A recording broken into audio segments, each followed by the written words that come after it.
यदि आप मेहनत करके असफल हो जाते हैं तब भी उनसे अच्छे हैं जो बिना मेहनत किए सफल हो जाते हैं। नमस्कार, मैं Sahul Prajapati ocean of knowledge channel में आपका स्वागत करता हूं।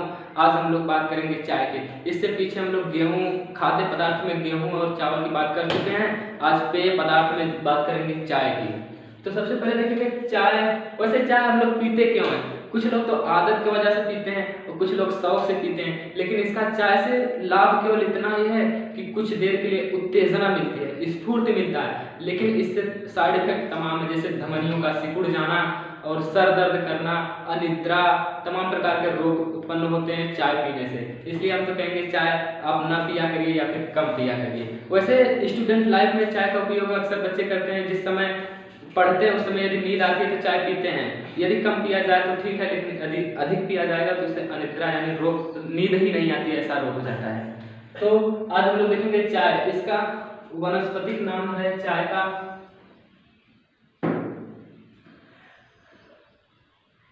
का वनस्पतिक नाम। वनस्पतिक नाम है इसका कैमेलिया साइनेंसिस। कैमेलिया साइनेंसिस, ये इसका वनस्पतिक नाम है। ये दक्षिण पूर्वी एशिया का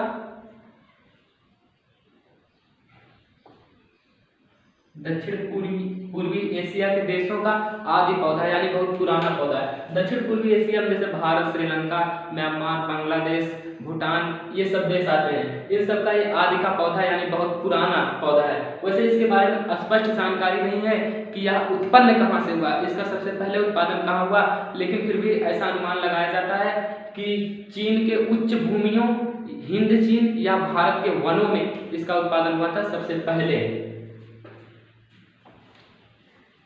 और यह एक सदाबहार पौधा है। कैसा पौधा है? सदाबहार। सदाबहार का मतलब सदा हरा भरा रहने वाला। और कुछ विद्वानों की राय में यह उष्णकटिबंध का पौधा है। उष्णकटिबंध का। उष्णकटिबंध के पौधों की एक खासियत होती है कि इनके लिए उच्च तापमान और पर्याप्त वर्षा की आवश्यकता होती है। पर्याप्त वर्षा यानी जब यदि ये उष्णकटिबंध का पौधा है तो इसके लिए उच्च तापमान और पर्याप्त वर्षा यानी अधिक वर्षा की आवश्यकता होती है। चाय की प्रजातियां देखेंगे हम लोग। चाय की प्रजाति, वैसे इसकी कई प्रजातियां होती है, लेकिन मुख्य रूप से दो होती हैं। पहला है असम प्रजाति,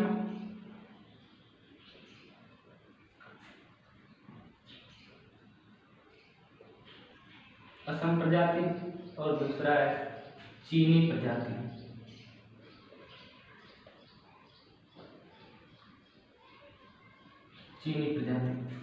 असम प्रजाति में जो होता है, यहाँ असम प्रजाति की जो खेती की जाती है वह भारत में, श्रीलंका में की जाती है असम प्रजाति की खेती। इसके जो पत्तियां होती हैं वह चौड़ी और लंबी होती है। असम प्रजाति के द्वारा जो चाय की प्रजाति जो असम प्रजाति है, इसकी पत्तियां चौड़ी और लंबी होती है अपेक्षाकृत चीनी प्रजाति की। चीनी प्रजाति की खेती चीन में की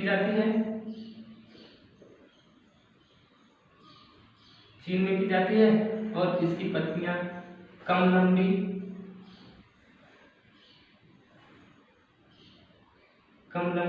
और कम चौड़ी होती है इसकी अपेक्षा, असम प्रजाति की अपेक्षा। असम प्रजाति की जो पत्तियां होती हैं अधिक चौड़ी और अधिक लंबी होती हैं, और चीन प्रजाति की जो होती है वो कम लंबी और कम चौड़ी होती है। और वैसे चाय के पौधे की जो लंबाई होती है, चाय के पौधे की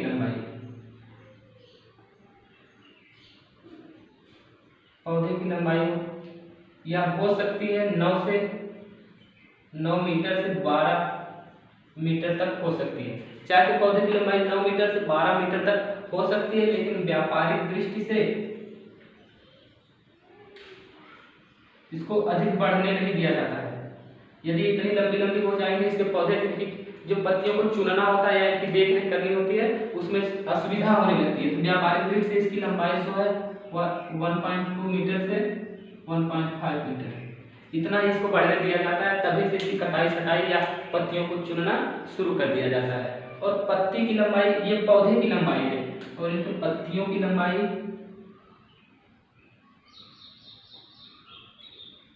पत्तियों की औसत लंबाई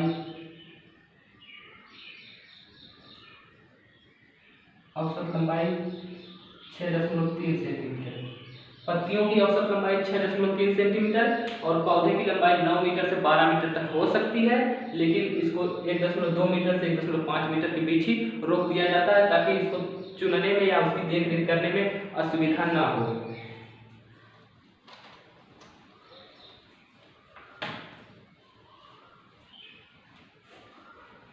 अब हम लोग देखेंगे चाय के लिए भौगोलिक अवस्थाएं कैसी होनी चाहिए। भौगोलिक अवस्था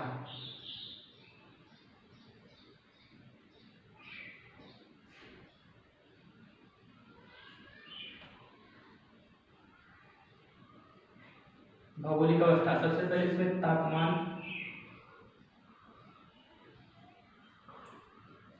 इसके लिए वैसे ये उष्णकटिबंध का पौधा है तो इसके लिए अधिक तापमान और अधिक वर्षा की आवश्यकता होगी।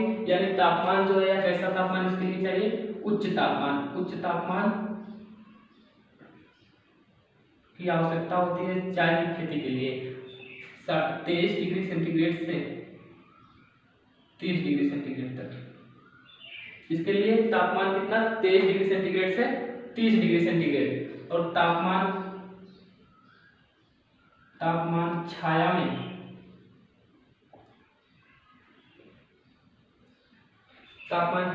24 डिग्री सेंटीग्रेड से कम या औसत तापमान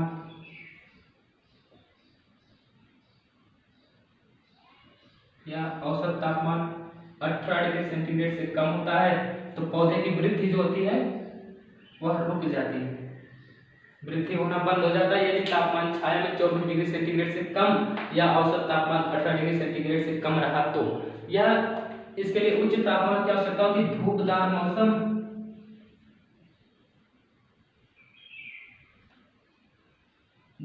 मौसम इसके लिए लाभदायक होता है। धूपदार मौसम लाभदायक होता है और पाला हानिकारक होता है।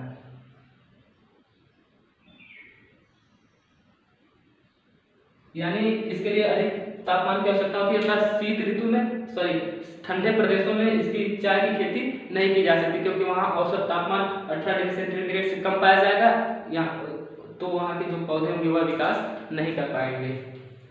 तो ये रहे तापमान भौगोलिक अवस्था में। अब दूसरी देखेंगे, दूसरा कंडीशन है वर्षा।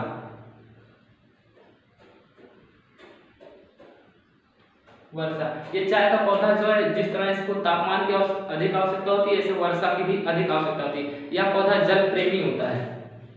कैसा, जल प्रेमी।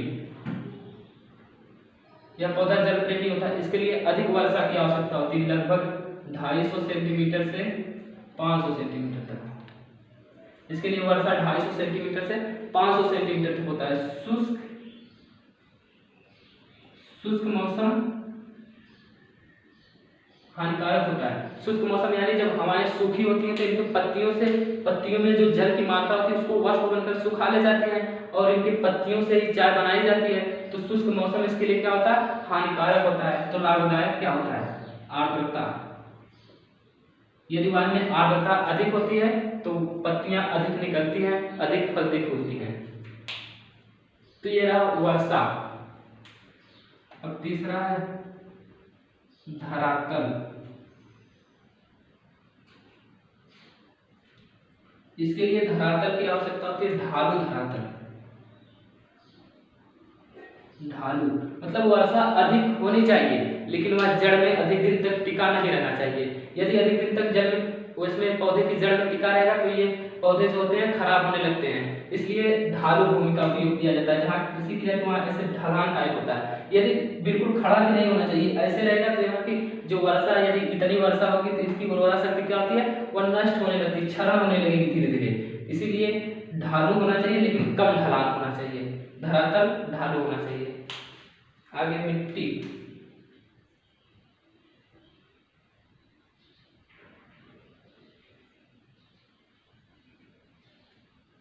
मिट्टी इसके लिए हल्की या गहरी बलुई, हल्की या गहरी बलुई, हल्की या गहरी बलुई मिट्टी की आवश्यकता होती है और जिसमें कि पोटास, लोहा, जीवाश्म, जीवांश। यदि मिट्टी हल्की या गहरी बलुई है और उसमें पोटास, लोहा, जीवांश की मात्रा पाई जाती है तो वह चाय की फसल के लिए अधिक लाभदायक होती है। यदि इसके लिए खाद की आवश्यकता होती है तो इसमें खाद डाली जाती है, हड्डी से बनी खाद,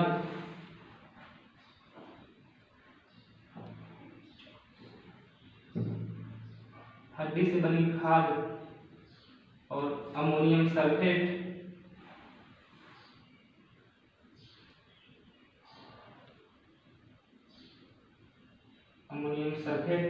हरी खाद इसके लिए उपयुक्त होती है। मिट्टी हल्की या गहरी बलुई जिसमें कि पोटास, लोहा, जीवाश्म की मात्रा हो और खाद इसमें हड्डी से बनी खाद, अमोनियम सल्फेट और हरी खाद देना दी जाती है।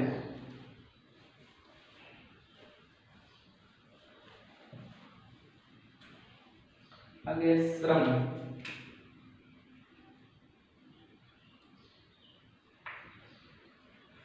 इसके लिए श्रमिकों की आवश्यकता पड़ती है क्योंकि अधिक पत्ती इसको अगर पौधे को लगाकर छोड़ दिया जाए तो बहुत लंबे लंबे हो जाते हैं। जैसा कि अभी हमने बताया कि 9 मीटर से 12 मीटर तक हो सकते हैं। इसलिए जब वो 1 मीटर से कुछ ही बड़े होते हैं तभी से इनकी कटाई छटाई करने के लिए मजदूरों की आवश्यकता पड़ती है, श्रमिकों की। तो फिर उसको चुना जाता है, फिर सुखाया जाता है, डिब्बों में पैक किया जाता है, बाजार में बेचा जाता है। यानी सस्ते और कुशल श्रमिकों की आवश्यकता होती है चाय की कृषि करने के लिए। सस्ते एवं कुशल श्रमिक, सस्ते एवं कुशल श्रमिकों की आवश्यकता होती है चाय की कृषि करने के लिए। अब आगे हम लोग देखेंगे चाय की कृषि। ये रहे भौगोलिक अवस्थाएं, भौगोलिक अवस्थाएं इतनी ही थी। अब देखेंगे चाय की कृषि की कैसे जाती है।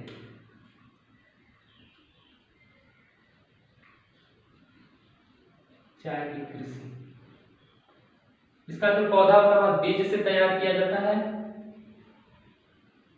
बीज से पौधा तैयार किया जाता है। फिर ये जब कुछ बड़े बड़े हो जाते हैं तो इनको धान की तरह रोप दिया जाता है, धान की तरह इसको रोप दिया जाता है। फिर इसको लगभग 3 साल तक इसमें से चुनाई नहीं की जाती है। इसका प्रोसेस काफी लंबा होता है, काफी दिन तक ये विकास करते हैं। 3 साल तक इसमें से पत्तियों को चुना नहीं जाता है, लेकिन 3 साल बाद जब चुना जाता है तो लगभग 40 वर्षों तक उनसे लाभ पाया जा सकता है, लाभ कमाया जा सकता है। 40 वर्ष तक एक बार पौधा लगाकर 40 वर्ष तक उसको उपयोग किया जा सकता है। तो इस तरह से इसकी कृषि की जाती है और भौगोलिक अवस्थाएं यदि अनुकूल होती हैं तो अच्छा उत्पन्न होता है। अब इसके चाय की किस्में,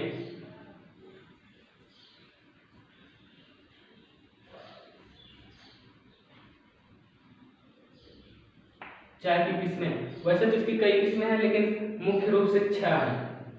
पहला है काली चाय,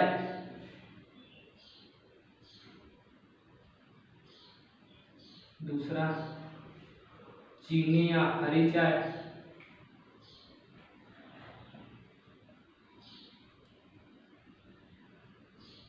तीसरा है श्वेत चाय,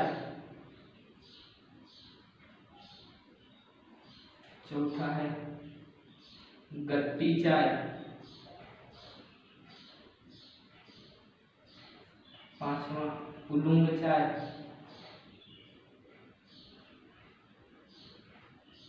और लास्ट है परागवे चाय।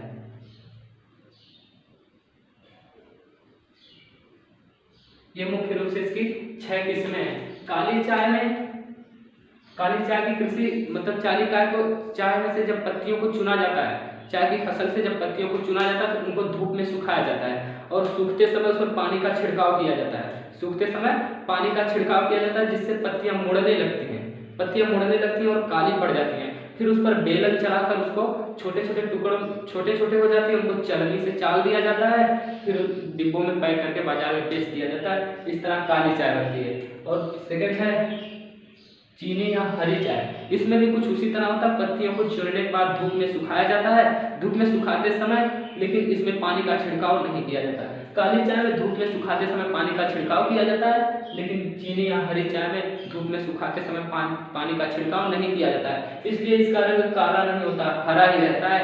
इसी कारण इसको हरी चाय कहा जाता है, चीनी या हरी चाय। और तीसरा है श्वेत चाय। इसमें श्वेत चाय में पत्तियों को तोड़कर उसको भाप दिया जाता है। भाप क्यों दिया जाता है? ऑक्सीकरण की प्रक्रिया को रोकने के लिए। ऑक्सीकरण की प्रक्रिया को रोकने के लिए इसमें भाप दिया जाता है और इससे भाप देने से ये पत्तियां जो होती हैं वो खड़ी खड़ी रहती है, टूटती नहीं है, खड़ी खड़ी बिल्कुल रहती है। उस तरह इसको श्वेत चाय कहा जाता है। और गट्टी चाय या घटिया किस्म की होती है। क्यों घटिया होती है?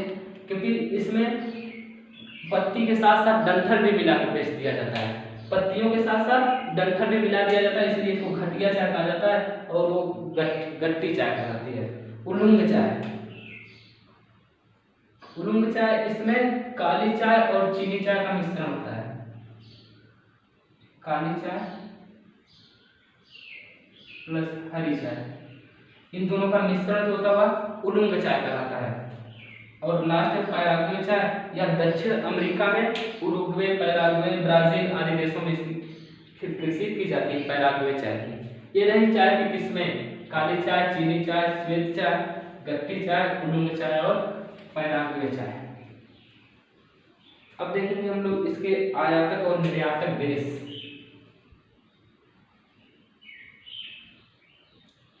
चाय के निर्यातक देश।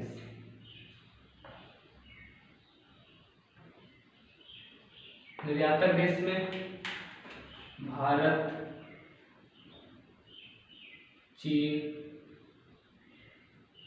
बांग्लादेश,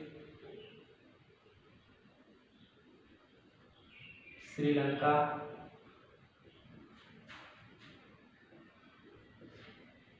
आते हैं। और आयातक देश में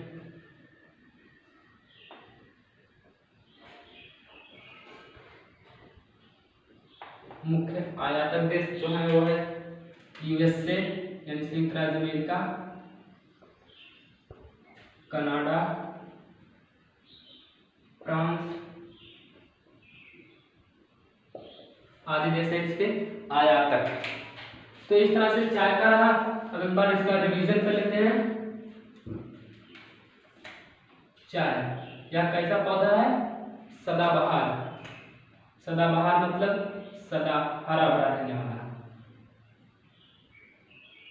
और इसके लिए वर्षा कितनी आवश्यकता होती है? वर्षा 250 से 500 सेंटीमीटर। तापमान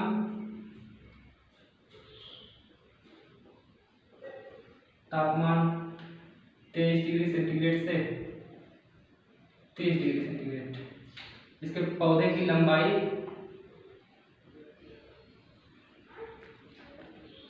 पौधे की लंबाई 9 मीटर से 12 मीटर तक हो सकती है, लेकिन कितना रखा जाता है? व्यापारिक रूप से 1.2 मीटर से 1.5 मीटर तक। इसका वनस्पतिक नाम जो है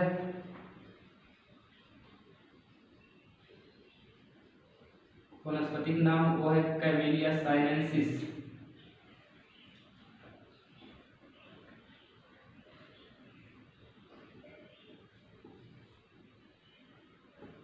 कैमेलिया साइनेंसिस। मिट्टी, इसके लिए किस मिट्टी की आवश्यकता होती है? वह है हल्की या गहरी बलुई, हल्की या गहरी बलुई, जिसमें किसकी मात्रा होनी चाहिए, पोटास, लोहा,